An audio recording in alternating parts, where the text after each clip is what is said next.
Well, if you have one of these Marshall amplifiers, you may want to hang on to it. It may just have gone up in value.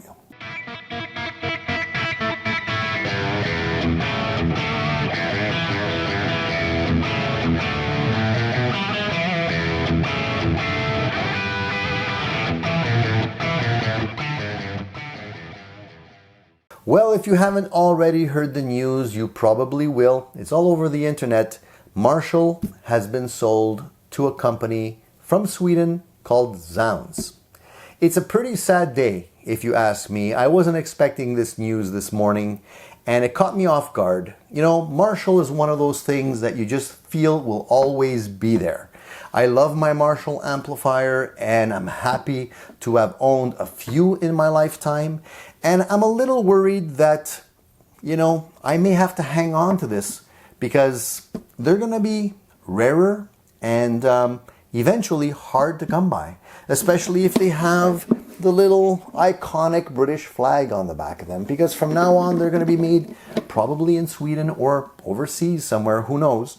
And the whole point of buying this Marshall amplifier is for the iconic classic Marshall sound that we love so much. We didn't buy this amp to get something new, something fancy, something packed with technological advancements.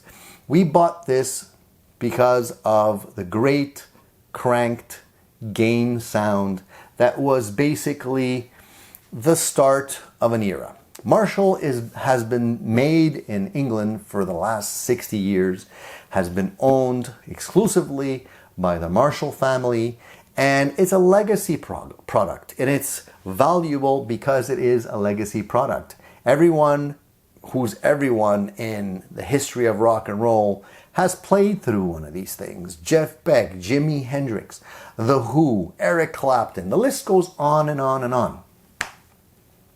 So as a legacy product, Gibson never really deviated from their formula. They kind of didn't change things all that much. And for 60 years, that formula worked well. They kept on cranking out Marshall amplifiers. People kept on buying Marshall amplifiers and loved them. And they let the other companies deal with creating fancy, you know, technologically advanced products. And they stayed true to the tone of rock and roll. So what does that mean moving forward? I mean, the new company is dealing with new technology, Bluetooth technology, and a host of other things that may eventually trickle into the future generations of the new Marshall platform. Will that be a good thing or a bad thing? It all depends on your perspective. For me, I'm a classic old guy. I like classic rock. I like the sound of classic rock, and I don't need complicated bells and whistles. I like things to be simple. So hopefully things won't change all that much. But I know one thing for sure is if the amps are not going to be made in England, that already is going to have a substantial impact on people saying, hey, you know, if it's not made in England, it's not the original. I don't want any of that new stuff. I want the originals.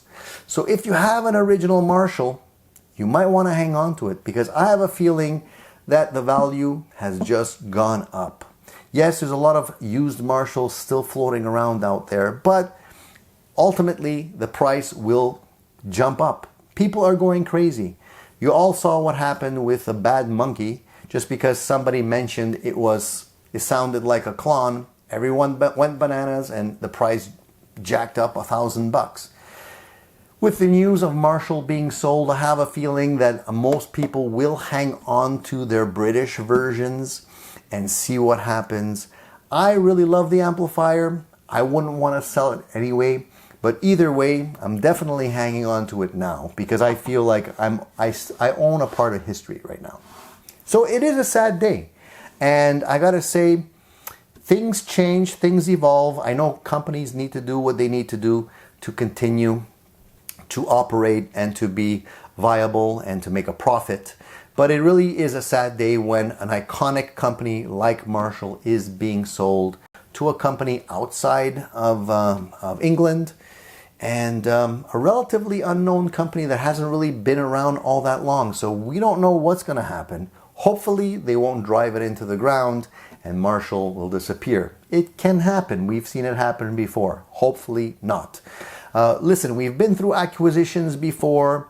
Mesa Boogie has recently been acquired by Gibson. Still not too many changes, and typically you don't really see too many changes in the first few years, but eventually new technology trickles in, new ideas come around, and things do start to evolve and to change.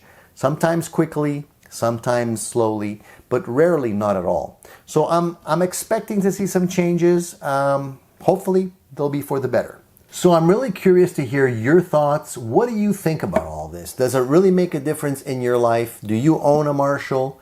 Were you considering going out and buy a Marshall? Has it changed your perspective on the Marshall brand and the Marshall products? I'm curious to hear your thoughts. Leave your comments below, and I'd love to continue the discussion in the comments with you guys. But as I said, for me, it's a rather sad day, and I think I'm just going to plug it in and play it for a while and soothe my aching heart. That's it for now, guys. Thank you for tuning in to Addicted to Gear. See you soon.